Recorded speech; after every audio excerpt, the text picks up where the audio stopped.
भंडारा गोंदिया जिला वासियों के लिए खुश खबर है। अब आपका मनपसंद channel BS crime India news अब आपके केबल नेटवर्क पर, जी हां, अपने केबल नेटवर्क के एशियन चैनल नंबर 50 पर उपलब्ध है। BS क्राइम इंडिया न्यूज पर खेल, राजनीतिक, क्राइम, साहित्य व अन्य खबरें प्रकाशित की जाती है। हमारे साथ जुड़ने के लिए तथा हमारे चैनल में खबरें, विज्ञापन आदि के लिए संपर्क करें 8669151755।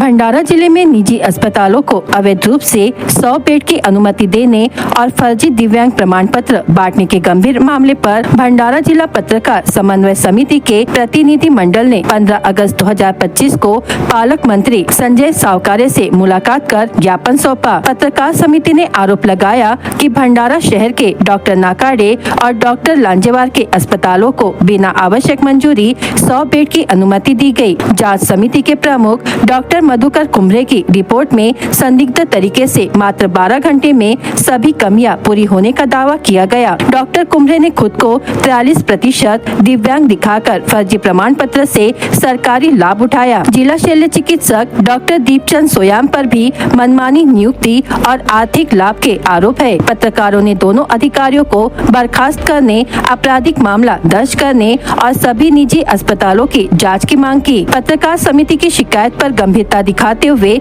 पालक मंत्री संजय सावकारे ने भंडारा जिला अधिकारी को पूरे मामले की गंभीर जांच करने के आदेश दिए। उन्होंने कहा कि दोषी पाए जाने पर संबंधितों पर सख्त कार्रवाई होगी।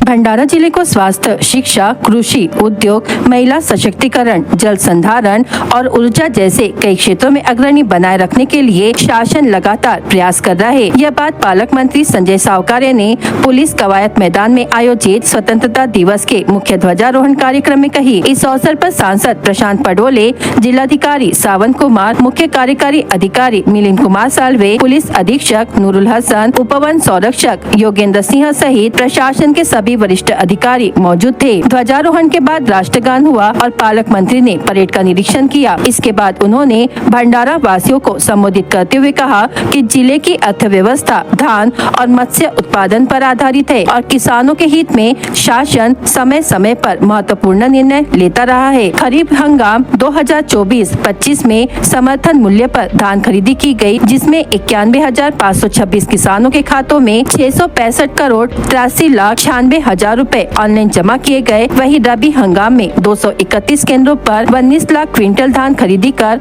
भुगतान किया जा रहा है। उन्होंने किसानों से रेशम की खेती में आगे आने की अपील की और बताया कि महारेशम अभियान के तहत 44 एकड़ में रेशम खेती के लिए पंजीकरण हुआ है। मुख्यमंत्री सहायता निधि और धर्मदाय रुग्णालय मदद कक्ष के माध्यम से 75 मरीजों को 92 लाख रुपए की मदद दी गई है। गो से खुद परियोजना प्रभावितों को सरकारी नौकरी में 5% आरक्षण से राहत मिली है और अब उनके लिए रोजगार का मार्ग खुला है। पालक मंत्री ने 100 दिन कार्यालयीन सुधार अभियान में राज्य स्तर पर उत्कृष्ट कार्य करने वाले सहायक आयुक्त कौशल विकास और महाराष्ट्र प्रदूषण नियंत्रण मंडल के उप प्रादेशिक कार्यालय का अभिनंदन किया। कार्यक्रम में परेड और मार्च पास्ट के साथ विभिन्न क्षेत्रों के मान्यवरों का सत्कार पालक मंत्री के हस्ते हुआ और बड़ी संख्या में विद्यार्थी, नागरिक और मीडिया प्रतिनिधि उपस्थित रहे। जिला खेल संकुल में सिंथेटिक ट्रैक और प्राकृतिक घास वाले फुटबॉल मैदान निर्माण परियोजना का भूमि पूजन आज उत्साहपूर्वक संपन्न हुआ। जिले के पालक मंत्री संजय सावकारे ने विधिवत भूमि पूजन कर परियोजना का शुभारंभ किया। इस नई खेल सुविधा से जिले के खिलाड़ियों को अत्याधुनिक प्रशिक्षण का अवसर मिलेगा और एथलेटिक्स व फुटबॉल सहित विभिन्न खेलों को बढ़ावा मिलेगा। इस अवसर पर पालक मंत्री सावकारे ने कहा कि जिले में खेल की आधारभूत सुविधाओं का स्तर ऊंचा उठाने के लिए शासन प्रतिबद्ध है। सिंथेटिक ट्रैक और प्राकृतिक घास वाले फुटबॉल मैदान के निर्माण से खिलाड़ियों को बेहतर अभ्यास का माहौल मिलेगा और राज्य व राष्ट्रीय स्तर की प्रतियोगिताओं में भंडारा जिले का नाम रोशन होगा। कार्यक्रम में स्थानीय जनप्रतिनिधि, प्रशासनिक अधिकारी, खेल प्रेमी और बड़ी संख्या में खिलाड़ी उपस्थित थे। किसानों को कीटनाशक छिड़काव के दौरान सावधानियां बरतने के लिए जागरूक करने के हेतु विशेष रथ का शुभारंभ पालक मंत्री संजय सावकारे ने हरी झंडी दिखाकर किया। इस अभियान में कृषि विभाग और नागार्जुन कंपनी संयुक्त रूप से जिले के गांव-गांव जाकर किसानों को मार्गदर्शन देंगे और फवारनी किट का वितरण भी करेंगे।